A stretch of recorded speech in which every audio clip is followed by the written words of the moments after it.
Welcome everybody to a new episode of League One on the Rocks. I got to tell you, this is probably the first episode we've had in quite a while where I'm nervous because we're going to be going through all the preseason stuff.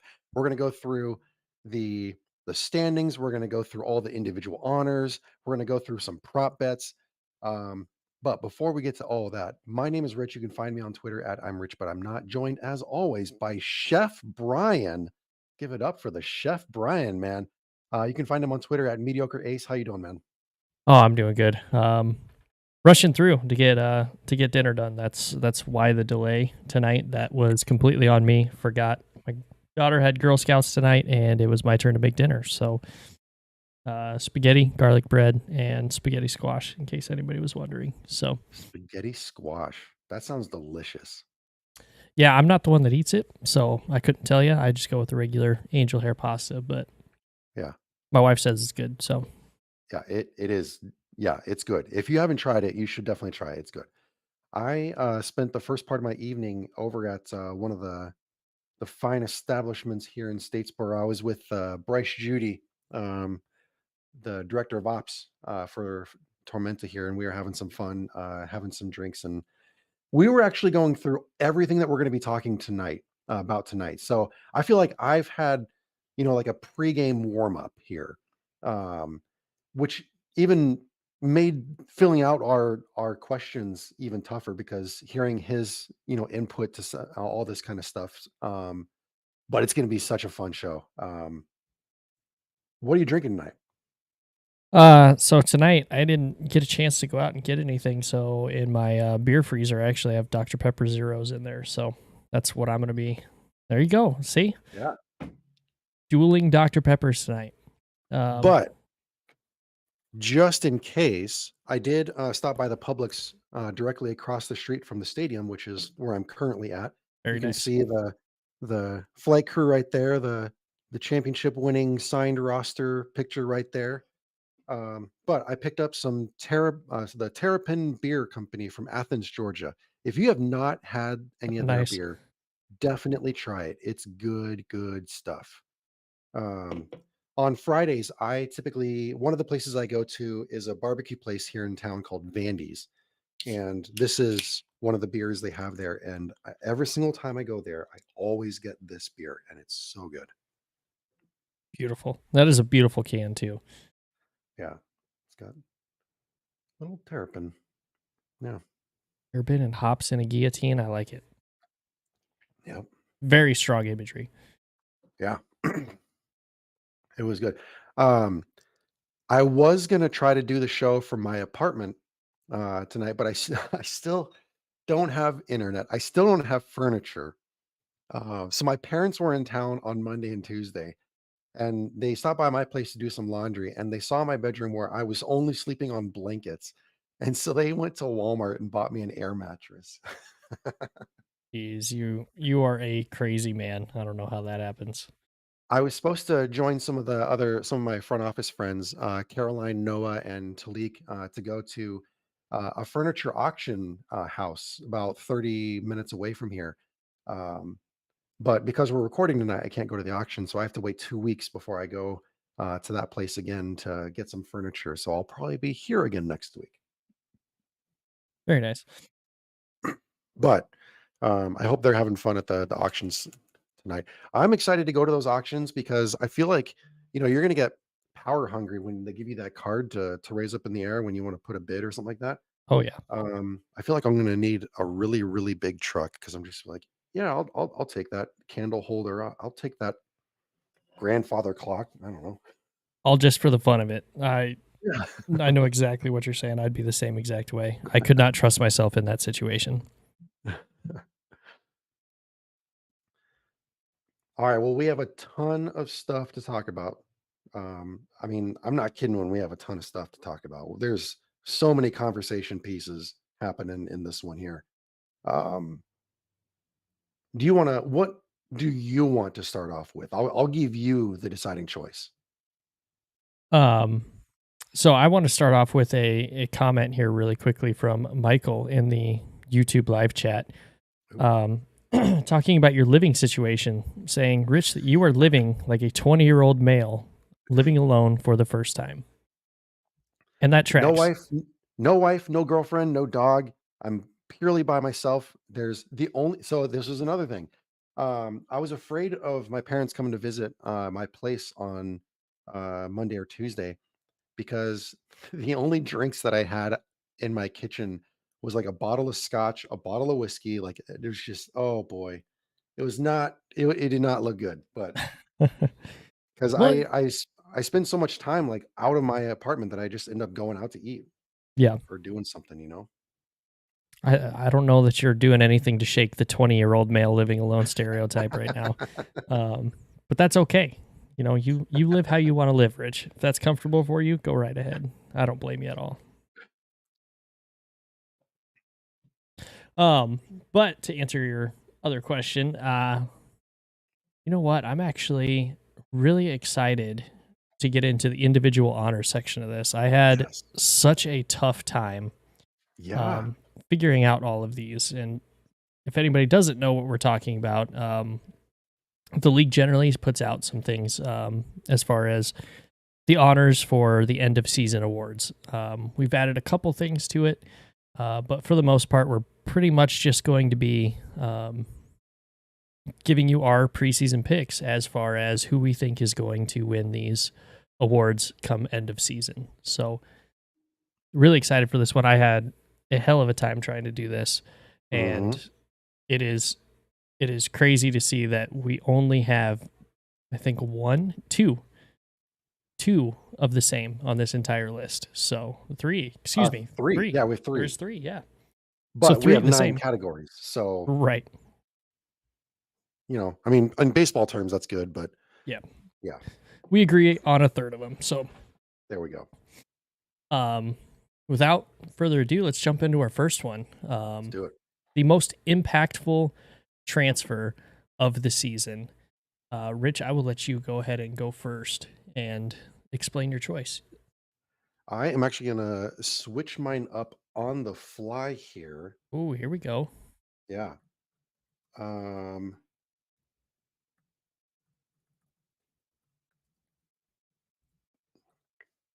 so for my most impactful transfer, I'm gonna go with I'm not trying to sound like a homer here. I'm gonna go with a Tormenta player who was signed not too long ago. His name is Sebastian Vivas, but he likes to go by Seba. Um, this guy is gonna be good, and he's a lot of fun to watch during training, and I can't wait to watch him take on League One. I think he is gonna be such a huge impact for Tormenta this season. He's gonna be one of the ingredients in the Tormenta roster that is gonna surprise a lot of people this season, so I'm gonna go with, Seba Vivas. Very good. I like that pick quite a bit. Um, I went in a little bit different direction. I chose Sharif Daye, moving from Central Valley Fuego to Forward Madison, a player that can play midfield, but usually plays a little bit higher. And I really think it's going to be able to help out and um, help out that Madison attack. And it's something they kind of needed last year. There were spouts of the season where they were unable to get the goals that they needed, whether that came down to not enough chances or just missing shots. I think with Daye coming over, that's a huge pickup for Forward Madison and a huge, huge loss for the Central Valley Fuego. Yeah, with, Sharif coming in midfield, I mean, you look at the rest of the midfield that, Forward Madison has, and, I mean, that is a loaded midfield, not to mention the wing backs that they have, and you think about, um, uh, oh, what's his name? Christian Cheney up top.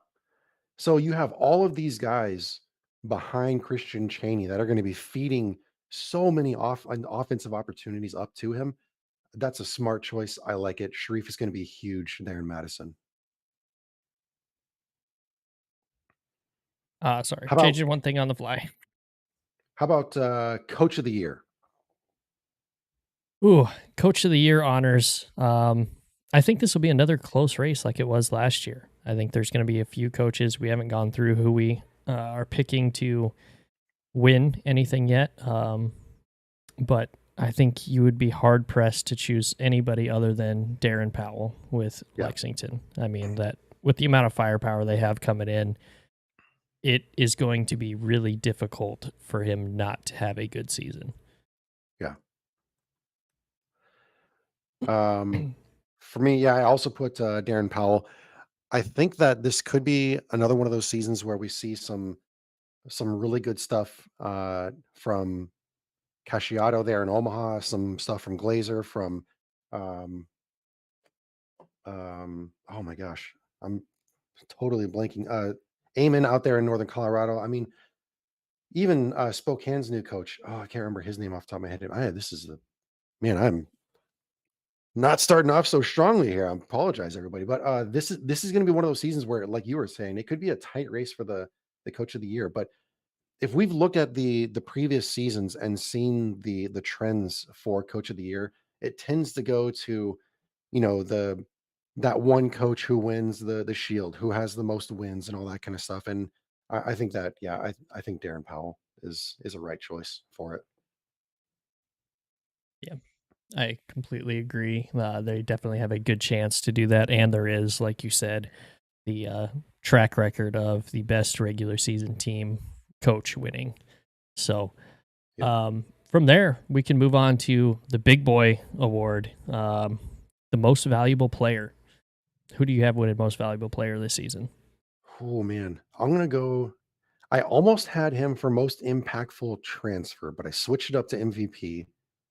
I went with Cameron Lancaster, and I it seems like an odd choice for some and an obvious choice for others.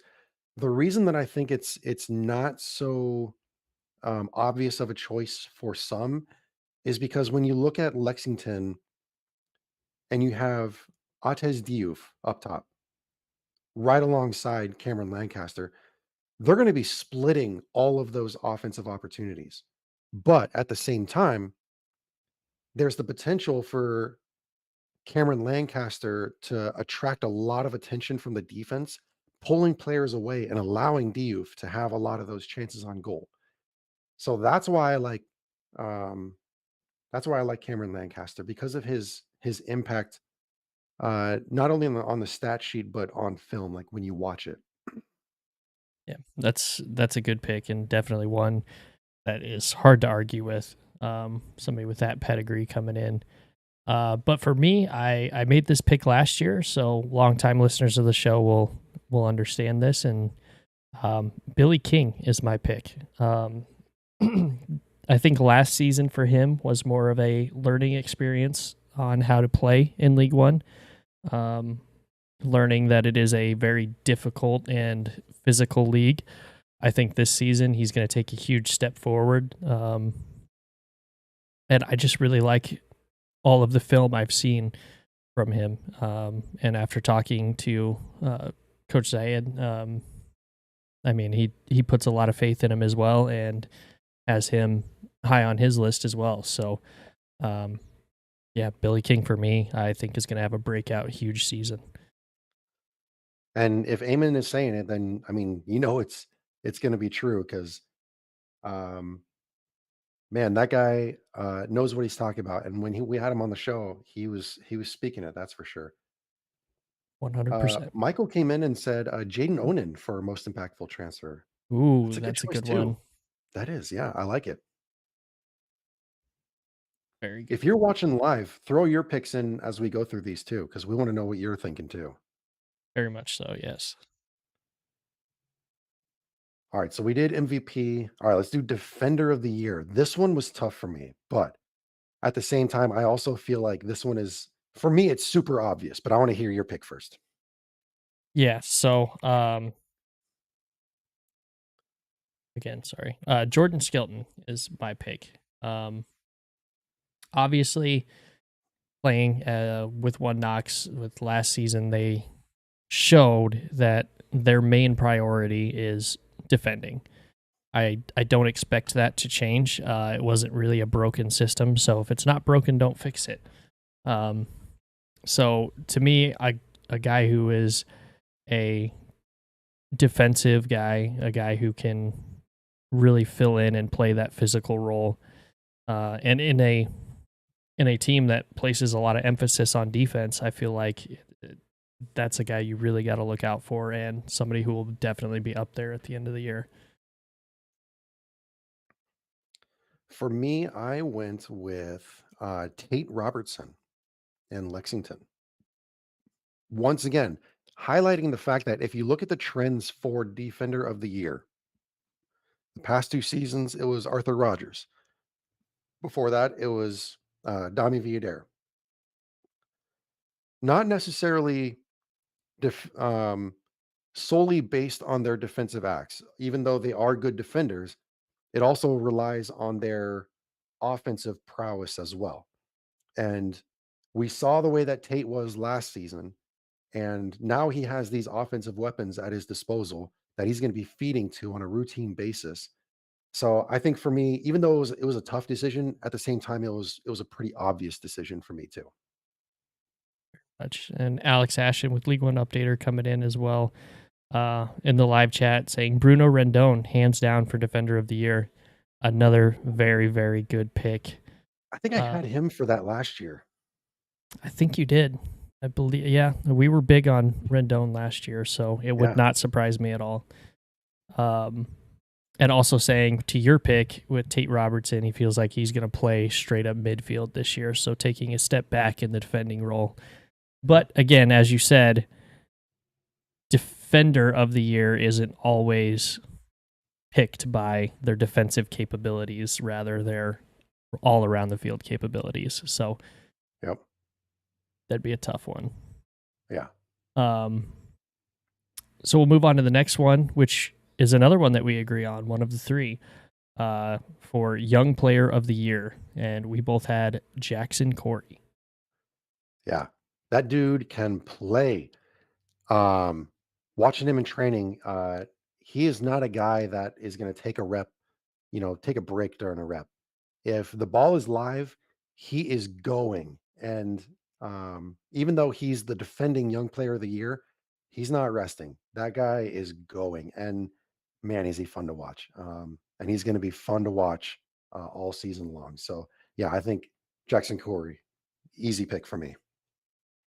Yeah, I think you look at what he did last season and the fact that he is still technically in the running for Young Player of the Year, just strictly based off of the age, is a little bit unfair to the rest of the field here because I mean, what a huge piece he was, right? So I mean, you said it perfectly with how he plays. This is to me, I think my 100% lock. This is going to be the Young Player of the Year, and I can't say that about any of my other picks. Yeah. Yeah. And if you have the chance to ever chat with him off the field, such a cool, down to earth, nice guy. Like, very cool. So, if you get the chance to chat with him, definitely take that opportunity. Alex Ashton asking, did Omar Sis finally age out? He must have. Must have. Yep. Just barely.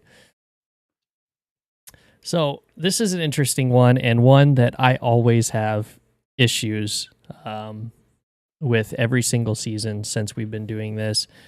Uh, Comeback Player of the Year. This is such an open-ended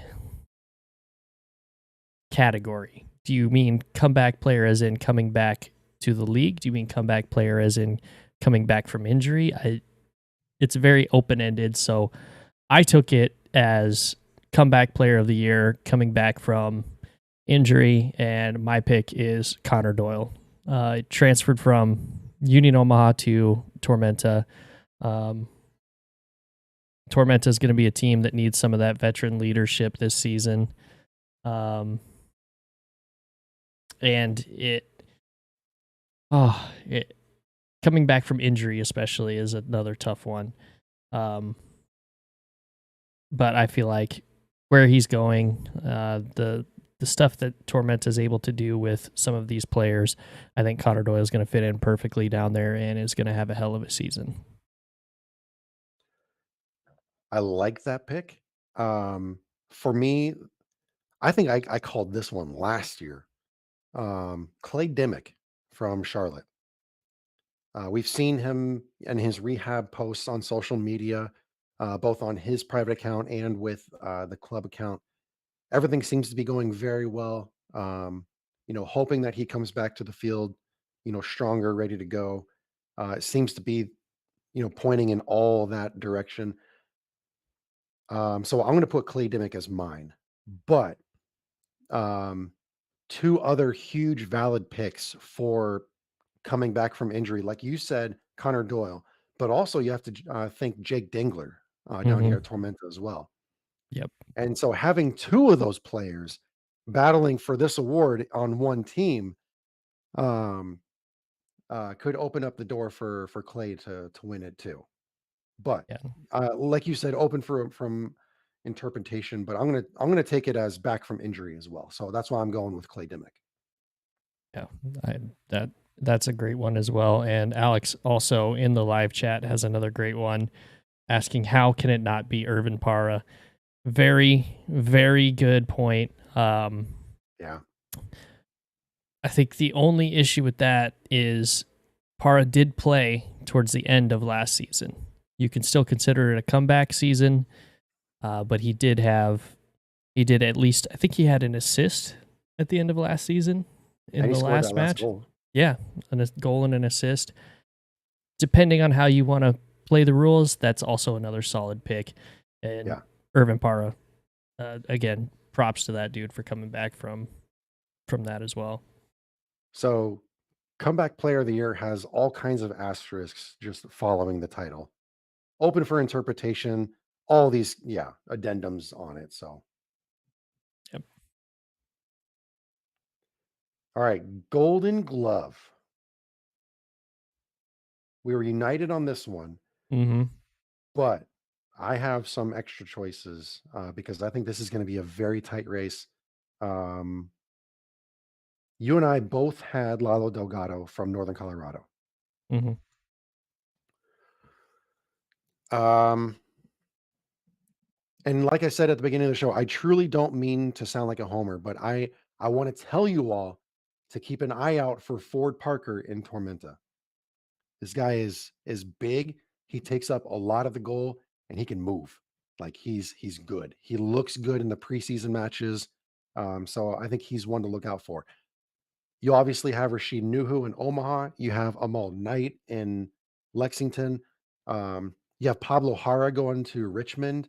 Um, On Lewis in one knocks. Sean Lewis in One Knox. I mean, this is a league that is loaded with good goalkeepers.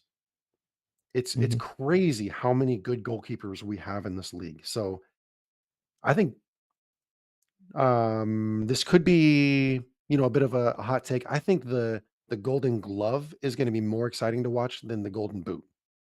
Ooh, Yeah. that is not a bad pick at all. Man, I think we are very spoiled with the goalkeeper talent, but I also think we are very spoiled with attacking talent, which goes perfectly into our next award, the Golden Boot. And this one here, I'm going to take. You can call it a homer stance, but I've saw what this guy can do last season. Um, Lagos Kunga for Union Omaha.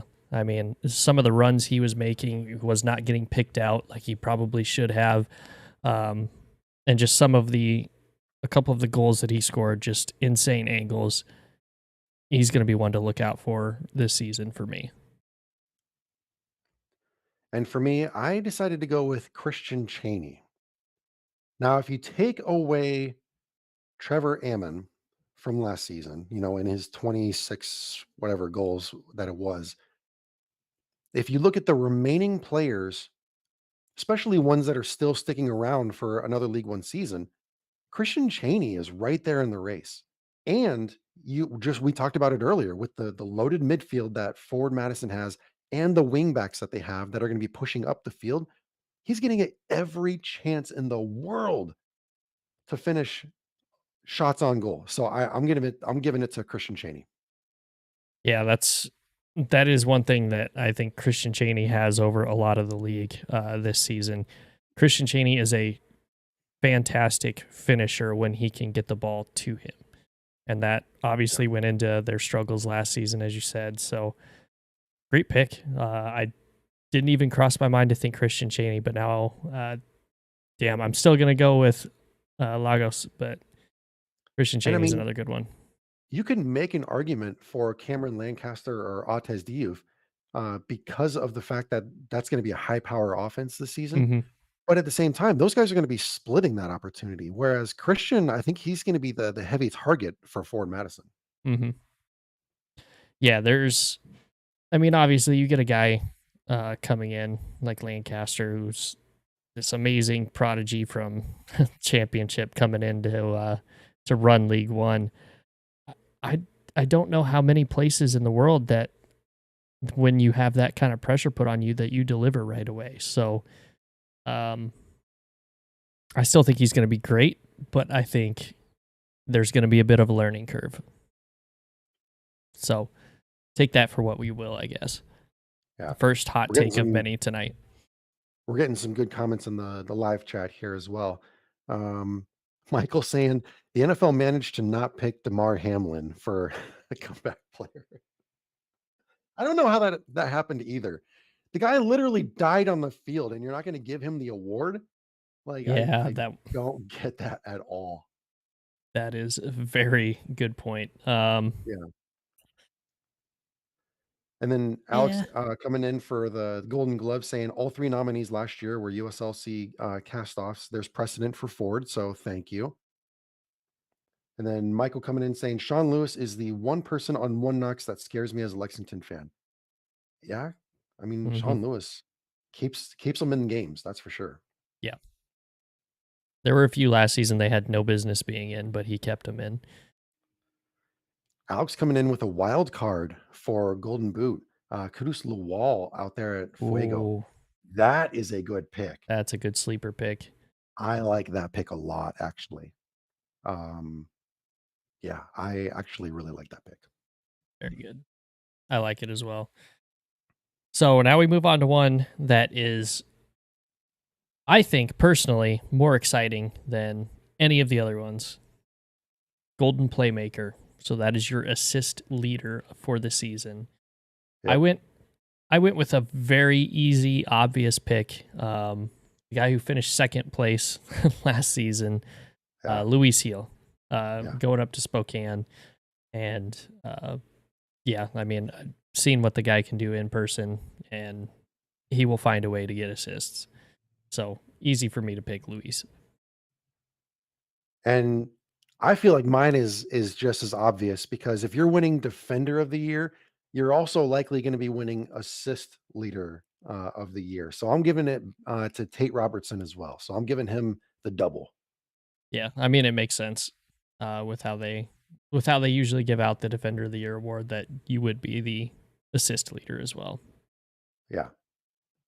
Ooh, All Alex right. coming in. Jonathan Felipe with Chattanooga Red Wolves for assist leader. Ooh. Okay. That's All a right. solid pick.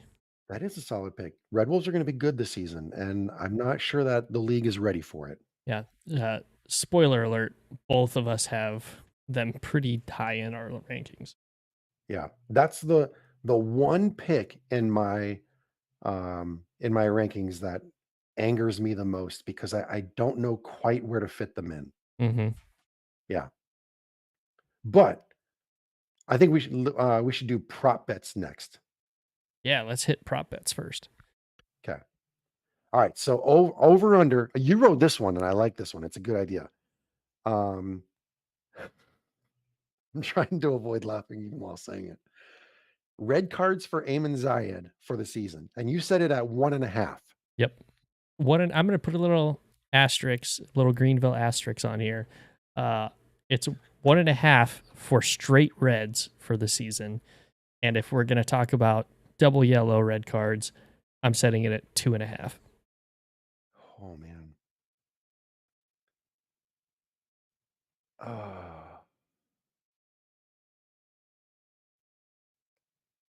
It's tough. yeah, I think I set the line just about perfect. I am I think you playing the did. house right now. I want to win this one at 1.5. Oh man, Alex saying, "God, I hope Eamon's listening right now."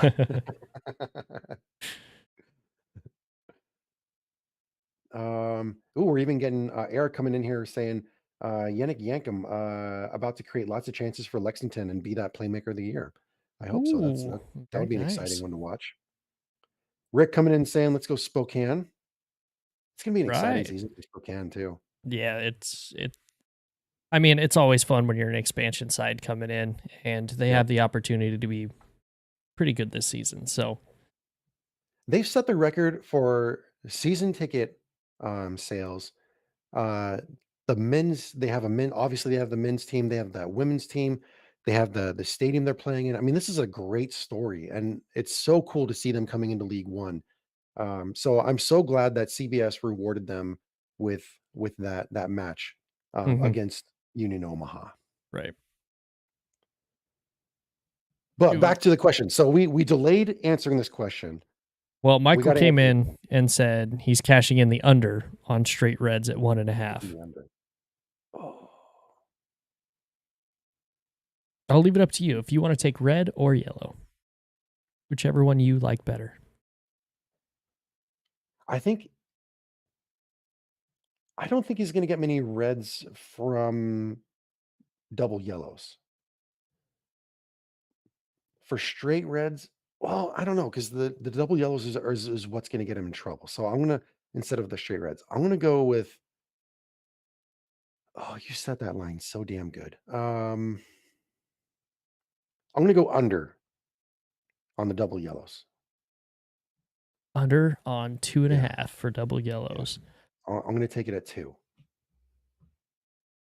Yeah, I'm actually going to take the under as well for double yellows. I think he only gets one red card this season. Oh, wow. I purposely did not choose yellow cards because I don't know exactly how to set that line. I don't know how many there's what 30 matches, so I could set the line easily at Yeah. 20, but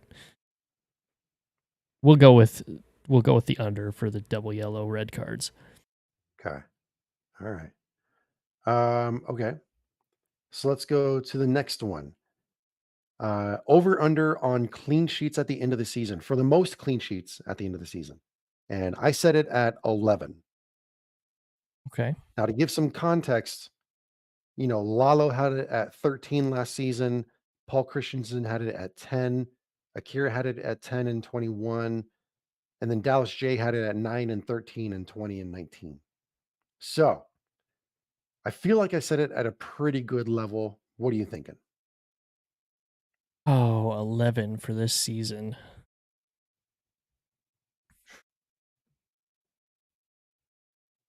I'm going to take the over. Oh, okay. Definitely the over cuz I think it's going to be 12 and give me Delgado with 12. Delgado. Okay. Um, you know what? Now that we're sitting on it and we're thinking about it, I think I'm going to go with 12 as well. And I'm going to go a mall night. Ooh, it's a good one. Yeah. So Michael wants to clear up this question he has. Is it clean sheets for the cup and season or just the season? Good question. This is for regular season. Ooh, regular season. Yeah, I'm going to stick with it. I still think 12. Man, so that okay, so because that's going to be if we're only doing 22 regular season matches, Yep. I don't think you know what? Screw it. Yeah, I think Amal Knight's going to have a hell of a season. I think he's going to have 12 clean sheets. Very nice. Ooh, I want to get to this one really quick from Eric in the live chat. Over under on Jermaine Jones getting tossed from a game this season at Oh, point what's five. point 0.5 over? Taking the over. Yeah, I'm gonna go ahead and go with the over as well. I think it's one match. I think it'll be more than that. Yeah. Yeah, that was a spicy interview. At least interview tidbit. I haven't seen the full version of it yet, but he definitely seems like a very passionate guy and was when he played as well. So Yeah. Yeah. And for that reason, that's why I'm going to take the over. that's very fair. Yeah. Uh, Michael coming in saying less games, less clean sheets. True. Luke Martin coming in 12 clean sheets in 22 games seems like a lot. It is. It It does. is. But as we said earlier, this league is rife with goalkeepers. So, and goalkeepers that, let's be honest, could be playing in championship right now or higher. So, for whatever reason, they're not. I think there's going to be at least one, but I'm banking on two players being at 12 clean sheets for the season. And if you think back to the 2020 season when we had the COVID year, they played a each team played 16 matches, and um, Dallas J had the most clean sheets. And yeah, he had 9 clean sheets in 16 matches. So I mean, it's possible to do something crazy like that. So we'll Mm-hmm. see if that happens. Something crazy like that happens again this season. So this next one I really like a lot as well. The over under on the most goals in a single match, the line is 8. So for a little bit of background, last season it was Richmond and Central Valley Fuego, with Fuego winning 5-4. 2022, Tormenta 5, Greenville 5. So a 10-goal thriller there. 2021 was, is that Fort Lauderdale Yep. 4 and Tormenta 4. A lot of Tormenta love. 2020 was North Texas 3 and Revs 2 3. And in 2019, Lansing 4 and Chattanooga 3.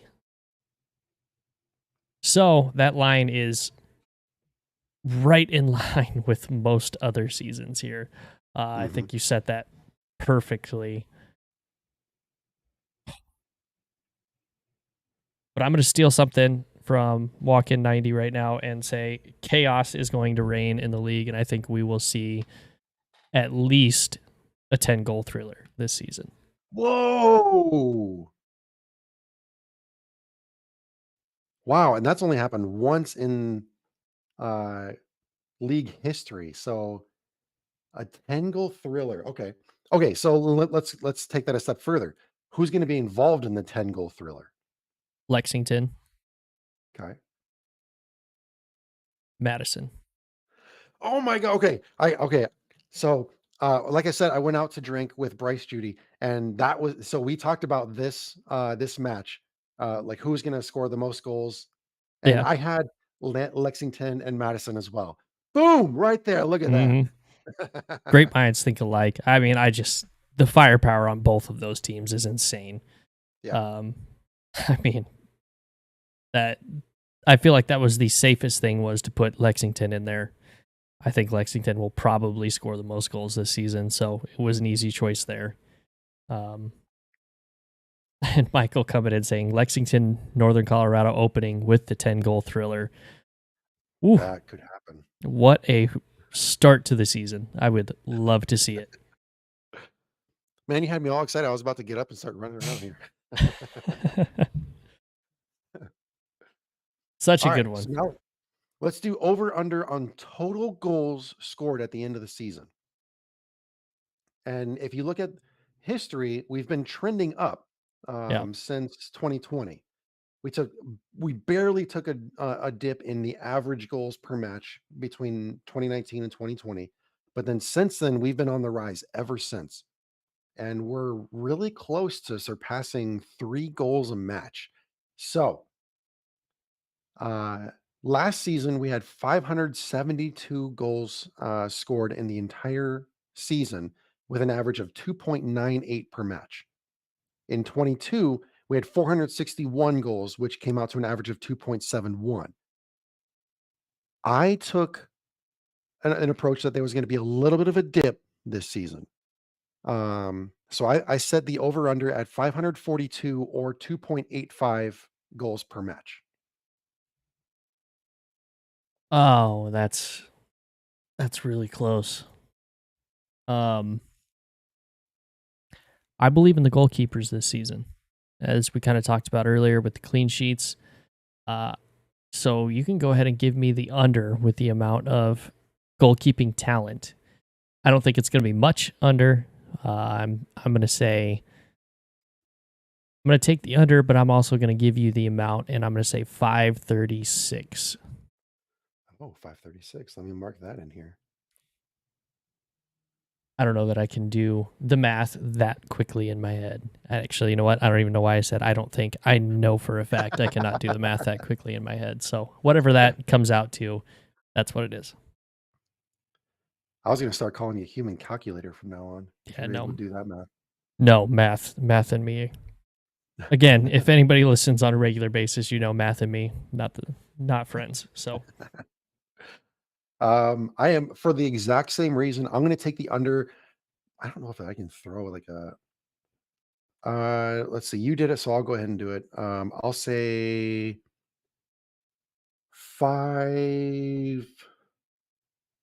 527. How about that? 527, very good.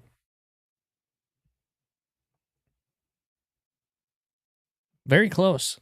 9 Yeah. off of each other. Yeah. Both of us expecting a little bit of a dip. I think with the keepers in this league and just kind of the trend of the league, you're due for a dip at this point. I mean, 3 Yeah. goals a match is that's a lot of goals. Yeah. Yeah. Last season was crazy. Um and I mean Northern Colorado was leading the charge in all of those stats. Like it was Hmm. just they were in a statistical anomaly last season. Yeah. Well, what did Trevor Amon finish with last season? Was it 27? It was like 26 or 27 goals. Yeah. So I mean, you're even below both of our predictions if you Yeah, take he had away 26. just his goals. Yeah. Yeah. So yeah, I feel a lot better now, knowing that Trevor's not in the league and has moved up and on.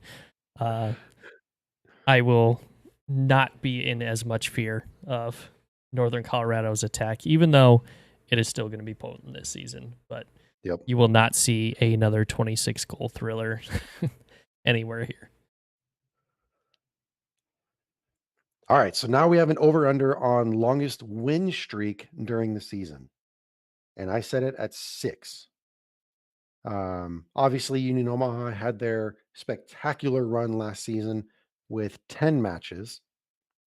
Um, but everyone in the years preceding that were not even close to that. You had Charlotte, Greenville, and Richmond in 22 with 3 matches, Richmond with 5 in 21, Greenville with 5 in 20, and Lansing Ignite with 6 in 19. So that's why I set it at 6. So the closest to Union Omaha in 23 was a team that is no longer in the league with 6. True. Unfortunate. Um, Man, 6 is right on the nose. I don't think it's going to be 10. It'll definitely be under 10. Um, I'll take the over and say 7. Who's going to have 7 wins in a row?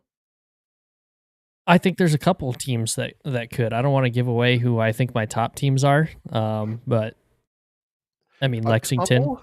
Lexington, Madison, Oh my gosh. Omaha. You think all 3 are going to have 7 wins in a row? I don't think all 3. I think one of the 3. Oh my goodness. Give Okay. me one of those 3. I think can do it. Oh man. Okay. Um wow. Okay. I'm actually going to take the under cuz I think the competition this season is going to be so incredible that no one's going to be able to string together that many wins in a row. Fair. I think last year's Union Omaha team being able to complete 10 wins in a row was just a freakish display of results. And we're about to hit another one of theirs in the next category. But 10 wins in a row is just absurd. Um, Yeah, that's why I'm taking the under, if we're setting it at 6. Mhm. That's fair. That's fair. That might have been a little overzealous, but I'm sticking with it. All right, next category. Over under on longest undefeated streak during the season. And I set it at 12. And I feel like that's a pretty good representation of what we've seen in the past 5 seasons. So last season, we just mentioned Union Omaha. They had 14 matches undefeated. In 22, Union Omaha again led the league with 11 matches undefeated. Chattanooga had 15 in 21. Union Omaha had 8 in the shortened 2020 season. And then Lansing Ignite had 12 matches in 2019. Oh, I'm gonna say I'm gonna go under, and I'm gonna say 7 matches. Okay. So all wins are going to be that undefeated streak. Okay. Yep, Cool. Okay. yep. You read my mind. That's exactly where I was going with it. I'm going to take the under as well. Once again, I think Union Omaha's freakish display last season was an anomaly. In the past 5 seasons, Union Omaha has strung together the most undefeated streaks. Um, so I have no doubt that Union Omaha could be up there as one of the teams who could do it again this season. Um, but I'm going to take the under if we're setting it at 12. Michael coming in with all of the confidence in the world, saying Lexington with the immaculate season, winning it all, no losses, no draws. I love it. Oh man. I love the confidence.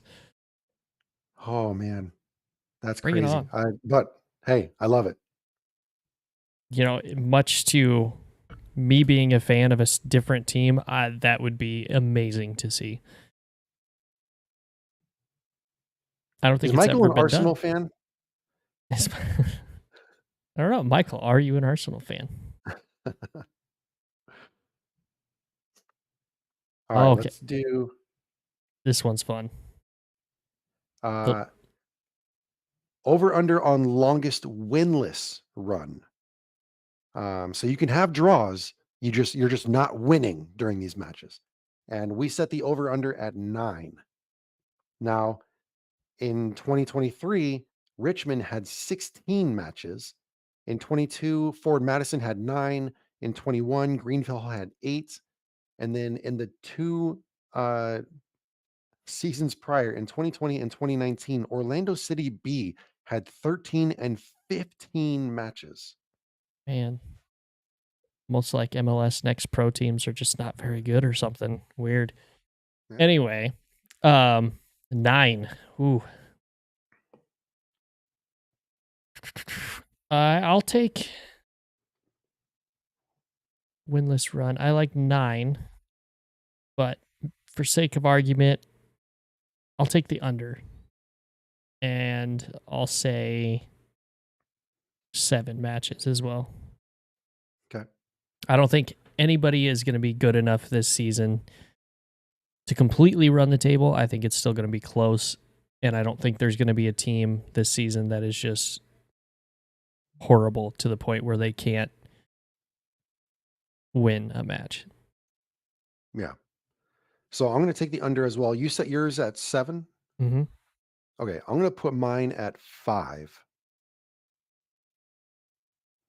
And once again, I'm citing what I said earlier, where I said that the competition this season is just going to be so incredibly close across the board, um, that I don't think teams are going to go that long without winning. Mm-hmm. Although if the scenario I'm thinking about in my head happens, it will for sure happen. But we can hit on that later. Perfect. All right, over under on longest losing streak. So no draws, no wins, pure losses in a row. In 23, Fuego had 5. In 22, Forward Madison had 5. In 21, we had 5 clubs with 4 matches. We had Madison, Greenville, North Carolina, Tormenta, and Tucson. And then once again, Orlando City B setting the standard in 2020 and 2019 with 8 matches and 10 matches respectively. Yeah, I think we touched on it with the last two. I think it's just going to be competitive. I'm taking the under easily on this one and say 3 matches is going to be any team's longest losing streak. But I do think there'll be multiple teams with that award at the end of the season.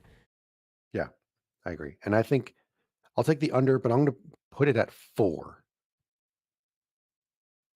Yeah, you Yeah. never know with how these schedules come out. You could be playing the top dogs one week after another, after another, after another. Mhm. And it's very fair, especially with you think about the cup in season tournament this coming up this season. Teams that may not be that high on the table might be taking league games off to try to win the cup because they also have that opportunity with the goal scored rule. So there's a whole lot of wrenches that can be thrown into the plans for all of these over unders and all of these awards too. So Yep. very difficult to see, but I like that. 4, I think, is a very good number. Okay, so let me throw this question at you. Do you want to do fan questions first and then do our season rankings, or do you want to go the other way around? But yeah, let's go ahead and hit fan questions. We usually do those at the end, so let's get a bit in the middle. And I know for a fact that my rankings are going to make some people mad, and hopefully I can drop the mic and run out of here really quickly. I love it. All right, Yeah. so first question comes from Rico over at Linners and Woozers. Which gaffer gets the sack first, if any of them do? Oh, I don't think any coach is really on the hot seat quite yet. Um, this season, I don't think anybody gets fired, but I feel like if anybody would be close to it, it's got to be Swatsky and Richmond. I think is the closest Oh, to that. Not that I think he's okay. close, but I think he is closer than all the rest of the coaches in the league. But I don't think anybody is going to get sacked this season. I like that pick. That's an interesting pick. Okay, so I am gonna go with so I agree with you. I don't think that any managers are gonna get the boot during the season. If there were one to get the boot, oh, I don't know if I should say this. Um,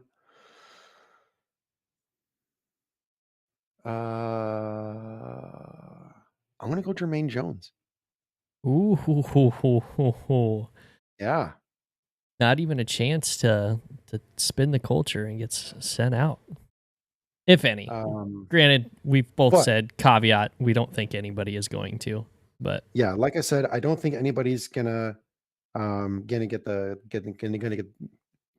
boot this season. So let me just preface it very strongly with that. How about mhm. that? Yeah, that's fair. I mean, there's you preface it with that. I think you were just taking shots in the dark, really, at that point, anyway. Yeah. So not a bad pick though. It's very interesting. Ooh, and Alex. Oh, Michael did answer your question, by the way. I didn't get to that, but he's not an Arsenal fan, but he does know about the immaculate season. All right. And So 50%. yeah, Alex saying I think Jones would quit, but I don't see them firing him ever. Fair Okay, point. I can agree with that scenario too. Yeah, I agree with that. Yeah, I can agree with that scenario far more than what I just posed. So yeah, I agree with you, Alex. Well done. That is well done. All right, next question we had in the social media group here, coming from John Hunt. You can follow him on Twitter at J_Hunt1123. Shout out to Bluegrass Soccer Cast. Yep. And also back to Rico, shout out to Linners and Woozers. But going to John's question here, he has most competitive in-season cup group. I feel like this one is super obvious. Ooh, interesting. Um, I'll get back to that, but let's throw the groups out there because I did just have to look it up because these groups are weird in my opinion. They are. Just Yeah. because one of them is such a large landmass and the other two just are not. Yep. The largest landmass is the West Group, where you have Central Valley Fuego, Northern Colorado, Union Omaha, and Spokane Velocity. Your Central Group, the Chattanooga Red Wolves, One Knox, Lexington, and Forward Madison. And your East Group is the Charlotte Independence, the Greenville Triumph, Richmond Kickers, and the South Georgia Tormenta.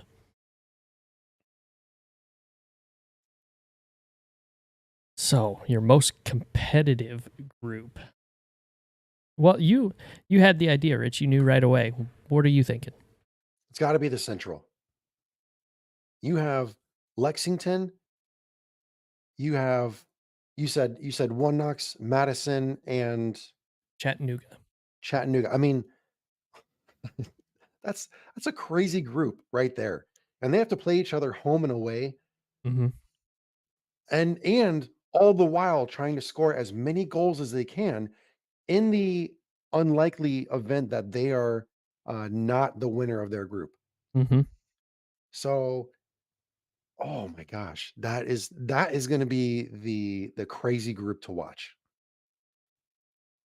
Yeah, I really I really can't argue with that too much. You've got teams in here that have made some really good signings and some teams that are very attacking minded and one team that I feel like is going to be very defensive minded. So it's going to be very interesting to see how that goes. Yeah, Um, I will say though, sleeper group for me as far as competitiveness is that West group. I feel like Northern Colorado and Omaha play each other very hard every time they play. Union Omaha and Central Valley Fuego play each other very hard every time they play. Um, and I feel like all three of those teams are really going to try to bring the physicality aspect when they play Spokane. So I'd look for that group to be a sleeper group, maybe not points wise as competitive, but more of the physicality competitive. yeah. And Spokane is going to be a good team this season. Um, but because of the fact that they're coming in as their first season, not many people know what to think about them. Um, they're going to be a strong team. They're not going to be the wooden spoon winner. I don't think they are. And so to have them included in that group, they're going to be surprisingly difficult for the rest of the three in that group. So that'll be fun to watch. Yeah, I agree. So I also have some questions for you. Usually you're the one hosting and throwing questions at me. Um, but I want to get your insight on a couple of these things that have been in my head for the past 2 weeks now that we haven't done a show. So the first one is out of all of the League One jerseys that have been announced and we have seen and may not that the general public has seen. Let me put it in that phrase for you. What is your favorite so far? For me, it's got to be Union Omaha. They set the theme with that quote from head coach Dominic Casciato from last season. If it's us against the world, I'm taking us every time, or whatever. It's along that theme, Hmm. and they took that theme and put it on their jersey by having the night sky and it glows in the dark. Come on, the creativity is off the charts. Jack Yates over at Union Omaha killed it with that design.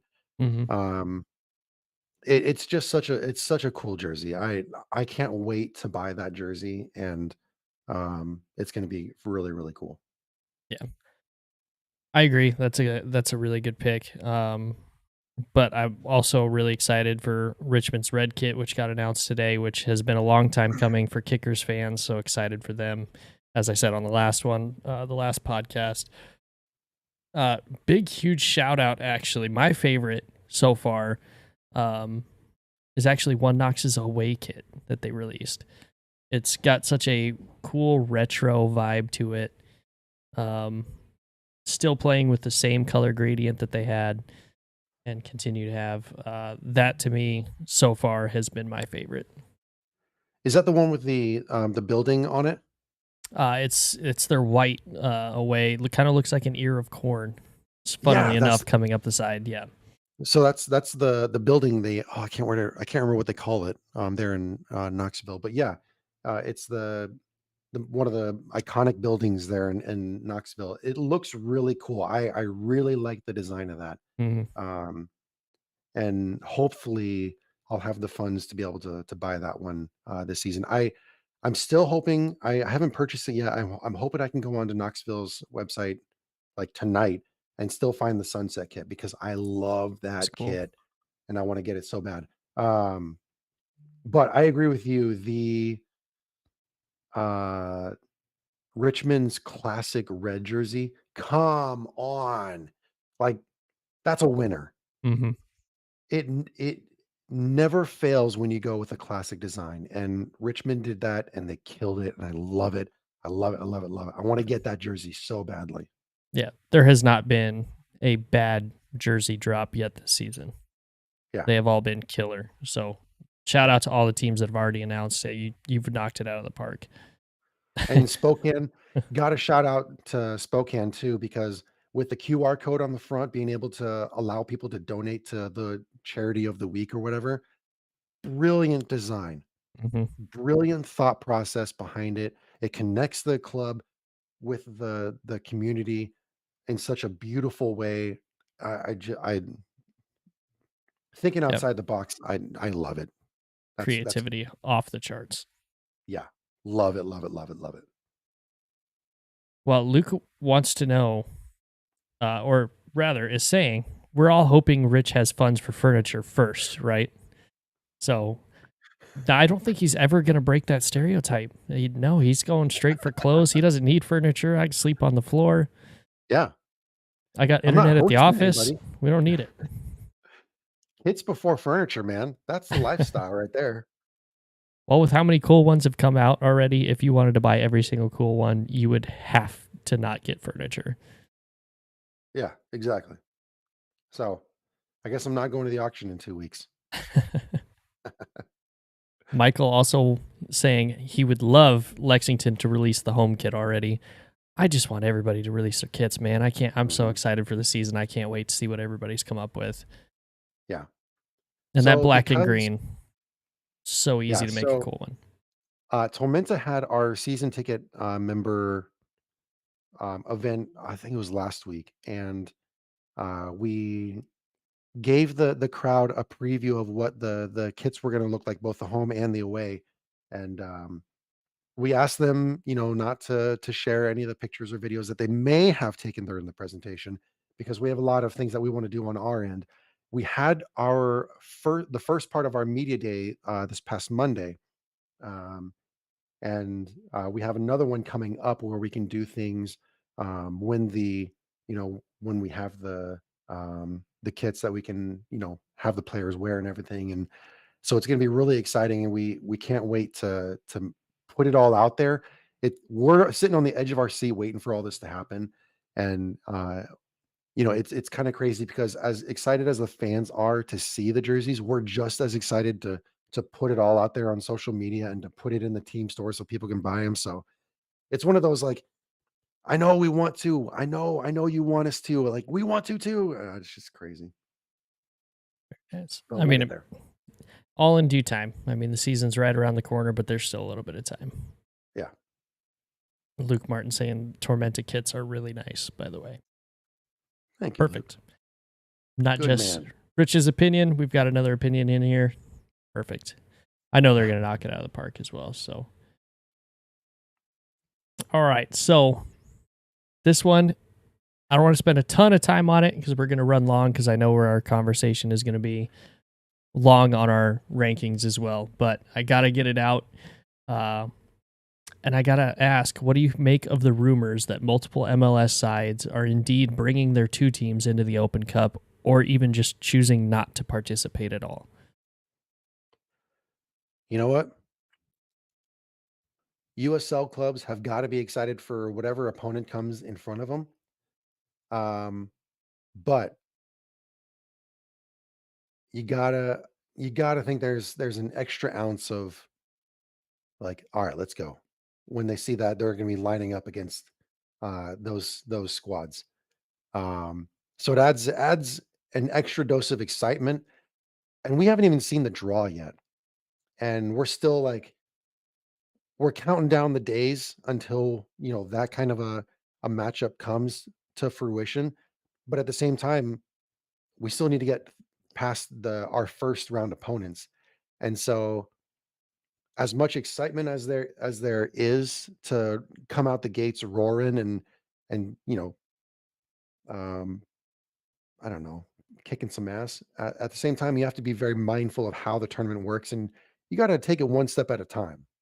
Yep, definitely do. Connor Martin coming in saying that's a cool desk that you got there, Rich. Shout out to Connor for letting me use um, his desk. Not that Connor. Oh yeah, that is Connor. Oh my gosh, it's Connor. I thought it was Connor from our buddy in Omaha. That's Nope. Connor. No. Perfect. All right. Well, Good man.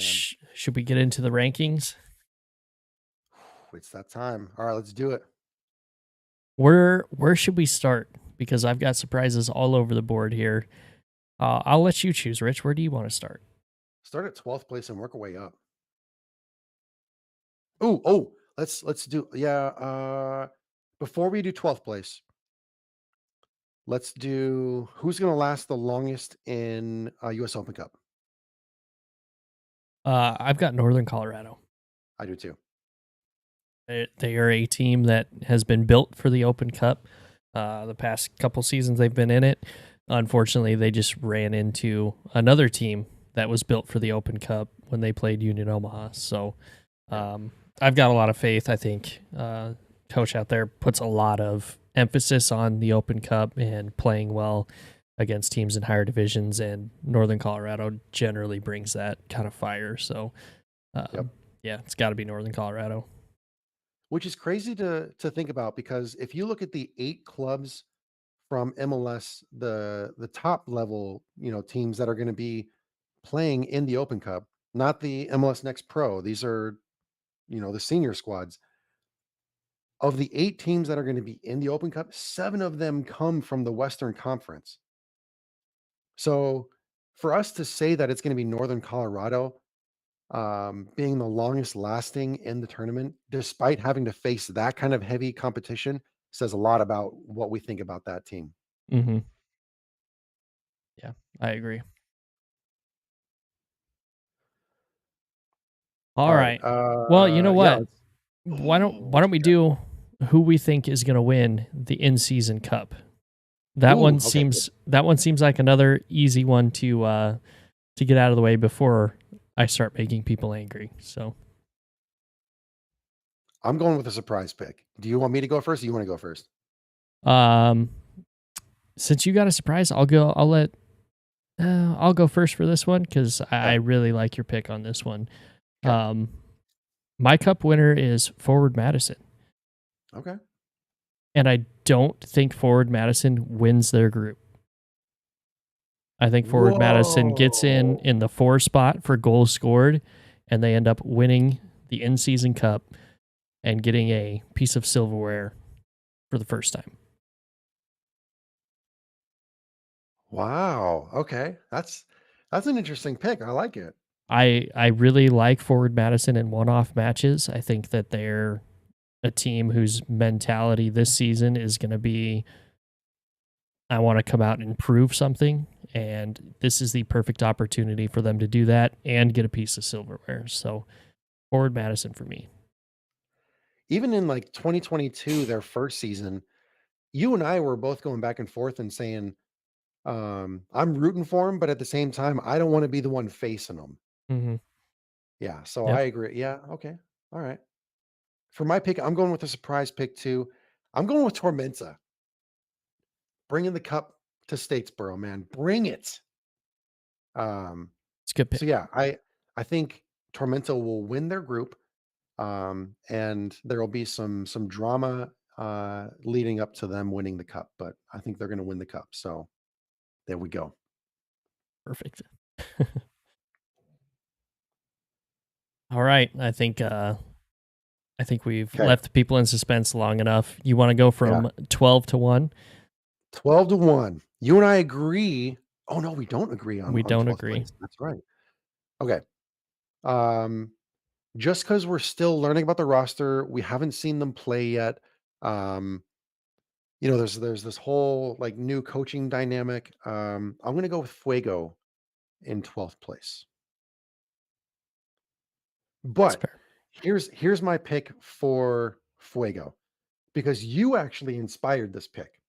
Okay. Because when we were texting back and forth, I hope you don't mind if I say this from a text message you sent me, Nope. Go ahead. but you said that Central Valley Fuego is the Dion Sanders of Colorado. And I agree with you. And I think that's going to tell the story of Central Valley Fuego this season, too, where Central Valley is going to start hot and then they're just going to cool off and they're not going to be able to return to that previous form and they're just going to sit there. So that's why, even though I have Fuego at 12th, I don't have them there at 12th the entire season long. I do think they are going to create some excitement as the season goes along, but they are going to cool off. Very nice. Yeah, I mean that's fair. That's all. It's hard to argue with that. My pick is I can already feel the hate coming from right now. In 12th place this season, I have the Richmond Kickers. I from what they ended with last season, um, I don't think it was a talent issue last season. I think there's some things in Richmond that need sorted out, and I just don't know if they have the people in place to do it. So for me, I don't think Richmond is going to have a great season. I think there'll be parts of this season where they look very promising, but yeah, for me, the Kickers just don't have it this season. You have people agreeing with you in the chat. Michael says he also has kickers in 12th. Yeah, I see that, and I'm a little bit shocked. I thought this was going to be more of a grab the pitchforks moment for me, but it must be a little bit safe. Alex Ashton, League One Updater, also saying it is what it is.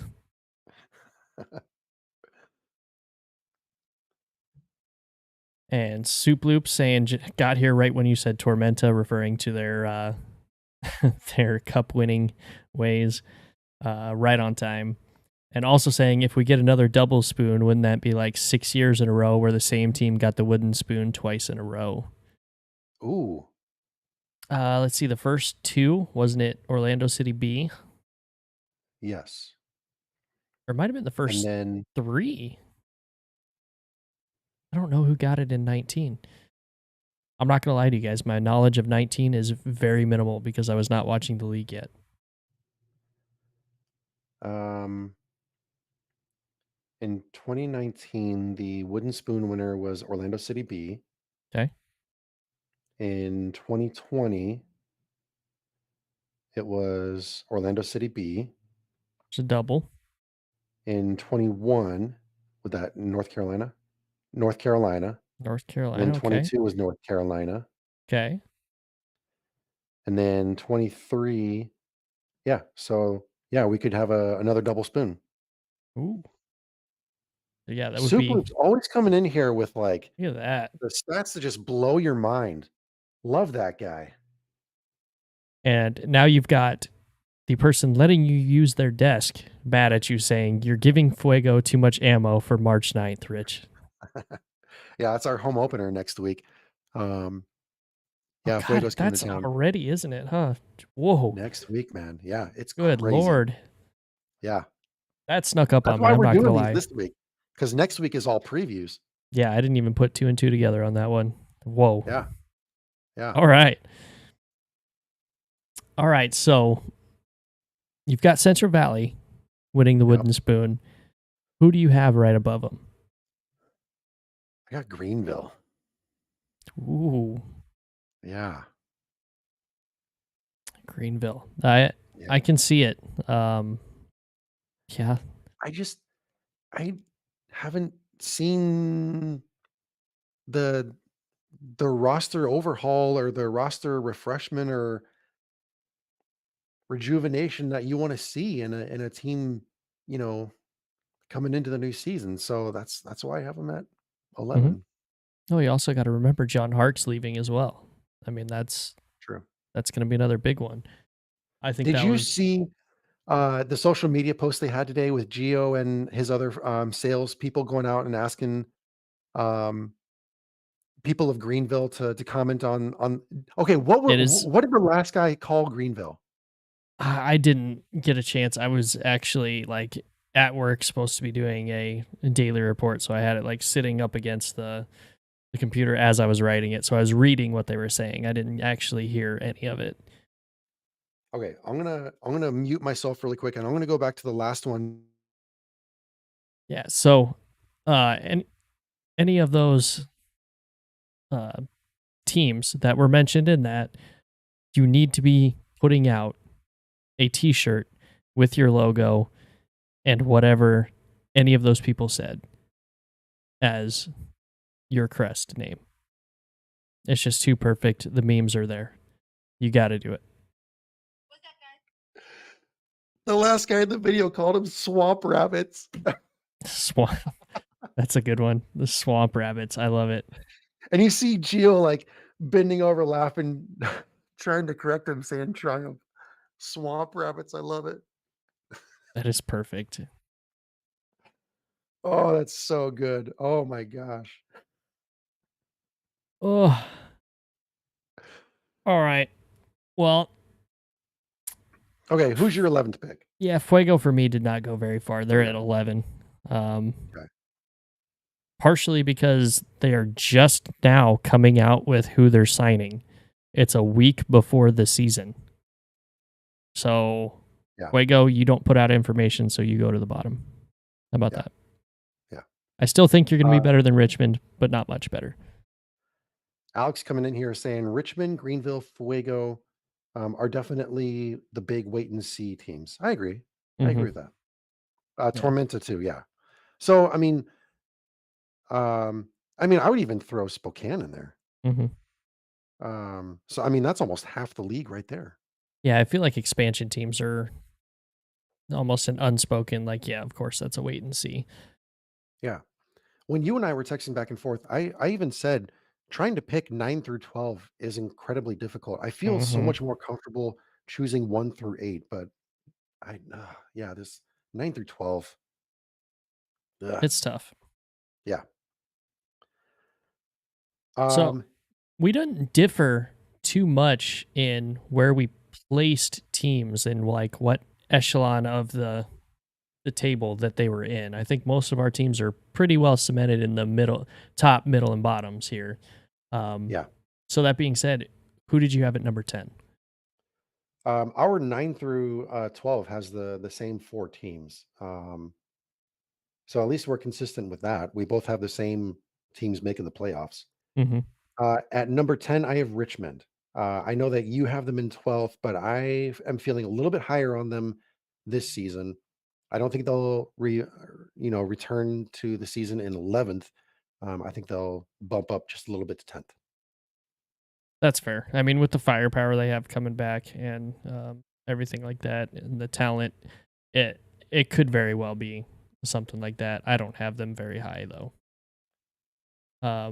My 10th, it's kind of a cop out pick, but it's a wait and see. It Spokane. You Yeah, just don't know. I mean, we know the players that they've got. We know that they've signed some really good ones and have the talent there, but aside from that, we don't know much about them. So they go in yeah. 10th for me. And I have Spokane at 9 in mind, like just outside of the playoffs. hmm And then I've got Greenville at 9. It's an organization that has seen success its entire existence. So I don't see them dropping as low as you've got them, just based on that. But I do see them missing out on the playoffs, even though the playoffs are expanded to 8 teams this season. Yeah. And as the we get into the playoffs, my eighth place team is going to be One Knox. I feel like their defensive setup is going to make them, you know, be more consistent throughout the season and get them into the playoffs. But their lack of scoring on the other end of the field is going to keep them down low in that eighth place area. So that's where I have them. Hmm.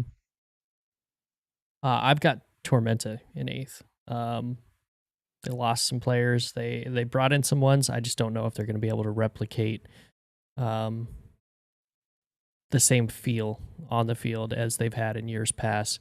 I think they'll be good enough to make the playoffs, and as we know, you don't mess with Tormenta in the playoffs. So there's still some hope there for Tormenta fans. Yep. Just get in and let what happens happen. We're pretty close on this one. As far as One Knox goes, I've got One Knox at number 7. Yeah. For the same exact reasons, just different spot.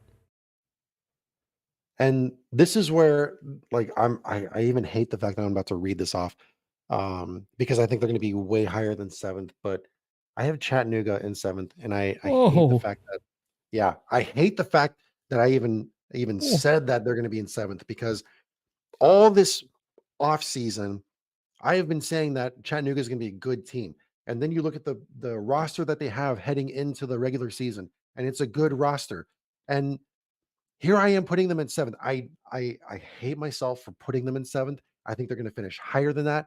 Um, yeah, I don't even know what to I can't even look at myself in the mirror. Because Chattanooga, for anybody that is watching that is a Chattanooga fan, I am so sorry. You are definitely gonna finish higher than 7th place. For some stupid reason, I have them there, and I apologize. Oh, and yeah, I don't have Chattanooga that low. But we're at number 6. So, Charlotte for me. I think they're going to be a good team, but I think they are very old. That is an aging roster. So, for me, the age is not going to get you as far a year removed from your finals appearance last season. So, you go in 6 for me. So they're gonna catch the Greenville syndrome. Yes. Um, in my 6th place, I have Madison, which is also super surprising because of how highly we've been speaking about them all night. Here I am, this idiot that's putting them at 6th place. They should be higher too.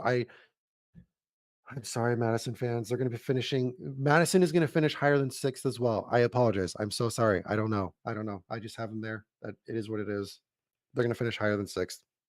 I think with 8 teams making the playoff this season, a 6 is going to be the start of your teams that are making their presence known a little bit heavier than the bottom 3 or bottom 2, Yeah. excuse me. So, um, I don't think that you're too far off with Madison because I've got them at number 5. Um, I but my reasoning for putting them at 5 is I think they're going to see that they have the opportunity to win the in-season cup, and they are going to focus more on the in-season cup. So I think their league position is going to slip a little bit towards the end of the season because they're focusing that cup. So I'm going to put them down at number 5. In my number 5, I have Northern Colorado, which sounds so stupid, but at the same time, with them losing Trevor Ammon as well as Arthur Rogers, you have to think losing one player alone who had 26 goals and then losing their top assist man is going to have an effect on them. And I don't know that it's going to drop them all the way down to 5th, but that's where I have them right now. It's fair. And I've got them at number 4. So we're very close with ours.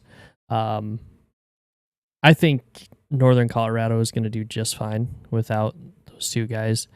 Um, I mean, as we talked about at the very beginning of the show, my MVP candidate is Billy King. I think he's going to step up big time and kind of lead this Northern Colorado team when they really do need a leader. So that for me, and having the MVP gets you at number 4 for me. My number 4, I have Charlotte. I think while they are, obviously in the aging process, I don't think it's going to affect them too greatly because last season they were that quiet team that we didn't talk a whole lot about Hmm. from start to finish. True. And if you look at the week to week progress of them throughout the season, they were consistently in the race. They were there the entire time. Hmm. So bringing that strong core group of players back for this season with all the experience, with all the accolades, and the performances they had last season, I don't think there's going to be a severe drop off from Charlotte. And I think it's going to be a team where a lot more eyes are going to be on them, especially since they were runner up last season. Um, but I don't see them finishing as high as they did last season. Although they were third last season, so fourth this Yep. season. No, Mhm. yeah, they were third last season. Yeah. Yep. That's fair. So for my number 3, I have Chattanooga. I am the exact opposite of where you were at with Chattanooga. Um, I think that they have retooled their entire team, much needed, um, and I think it's going to do wonders for them. And I've got them at number 3, and they could make a run towards that top spot. I have a dark horse at number 3 for me. I have Lexington. Whoa, whoa! This is stupid. The big boys dropping to 3. Interesting. Um, yeah, I'm just BSing my way through these rankings right now, man. I have Lexington at 3. Yeah. It's only gonna get worse. It's only gonna get better from here, people. So you've got Lexington at 3. I've got them at 2. I think they are the team that has done the most this offseason. I won't necessarily say the best, obviously, because I have them at number 2, but um, still going to have a great season. And I think everybody can kind of see that one coming a little bit. That they will probably finish in the top half of the playoff field for sure. And I have Omaha at 2. Um, I think, yeah, another strong season from Omaha. So put them at 2. Yeah, I've got Omaha at number 1. A lot of people are going to say, "Oh, homer pick on that one," but I have my actual reasons. I don't think Lexington is going to be able to fit all of their star power on the field at the same time and have them gel completely together, whereas Omaha has kept a little bit more of their core players that weren't star players last season, but were more of role players, and they're going to continue to fill that role. And plus, they have been together longer than these newer guys for Lexington. So give me Omaha at number 1. Well, if you've been doing the math, you know where this one's going. Right here, baby. Torment's at number 1.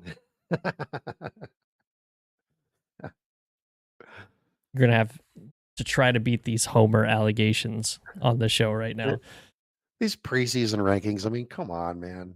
They don't mean Can't a take whole them lot. seriously. They don't, yeah. Come on. Let's have some Especially fun. yeah, especially when you have a team in Fuego that is still actively announcing the last half of their roster. I don't even think they've Yeah. announced half of it yet. So, I mean, last season when we were doing some of our preseason rankings, we had Northern Colorado last because they didn't have any players on their roster. So oh yeah, we were made well aware that we we had were Northern Colorado low. well aware of that. And all you Richmond fans, if you come out and light the league on fire, I fully expect to hear it, and I'm here for it. Yep. Michael has his rankings in the chat. He has Richmond at 12, then Greenville, Spokane, Central Valley at 9. And then getting into the playoffs, he has one Knox, he has Tormenta, Charlotte at 6, Chattanooga at 5, Northern Colorado at 4, Madison, Omaha, and Lexington. That's not a bad list. And then Alex saying, I mean, we have realistic expectations in Richmond. It's fair. I think this season, I mean, I don't think the wooden spoon winner and the team that is first out of the playoffs, point wise, is going to be very far from each other. I think it's going to Yeah, be another one of those. I mean, granted, that's kind of a cop out because that's how it has been for the past couple of years. But I really think this season, the talent level has increased significantly in the league, but also the coaching level has increased significantly in the league. Um, so you're going to see a lot more of these quote unquote lower teams winning and drawing matches against top talent. And I feel like the way the league is set up this season, you're going to see a lot of team schedules where you're going to have teams playing against teams that can take a week off because they're focusing the League Cup. That's going to yeah, be the silver bullet in this one. Who prioritizes the cup? Who prioritizes winning the league? yeah. And I know that we're right up against the time that we usually uh, cut off, but there are so many questions and storylines that I want to examine and talk about heading into the regular season. And but I mean, we don't have enough time tonight, and we could be pulling an all nighter for that sake. Um, but just the prevailing thought that I have for this season is just going to be so much fun. Like you were saying, the competitive balance is going to be there. Yep. There's so many new additions, new faces coming, down from championship, coming from other countries, coming from colleges. I mean, there are going to be some spectacular performances this season, and nothing is going to be predictable. This is going to be such a crazy season, and week in, week out, it is going to be so much fun to tune in and watch it all unfold. Yeah, I agree. It's well said. Yeah. We have anything else left in? Michael coming in, he has high hopes Yeah. for Lexington, saying Lexington with the League One treble, that Yeah. is the playoff winner, the Shield winner, and the Cup winner. I It's love, possible. I love the enthusiasm. Yeah, it's possible. Well, we got everything answered on Twitter. Let me check one more time. Refresh that page. Yep, looks like we got everything answered in the Twitter feed, and we got Awesome. everything answered in the YouTube. So if you're good, I'm good. Yeah. I guess the only thing I have to add is just it's going to be a really fun season, and I can't wait to continue to talk to you guys when we're live here. So I appreciate everybody that came in the chat. That makes the show a lot more fun, and this is your guys' show. So I know we're the kind of the talking heads here, but we really want to hear your guys' input, and so thank you guys for being here and for giving me your input and Rich your input. And if there's anything else you want to see on the show, just hit one of us up or hit both of us up on the pod one, and we'll do our best to make it happen. Yeah. And next week, we're going to come at you with 3 match previews for the opening week of the League One regular season.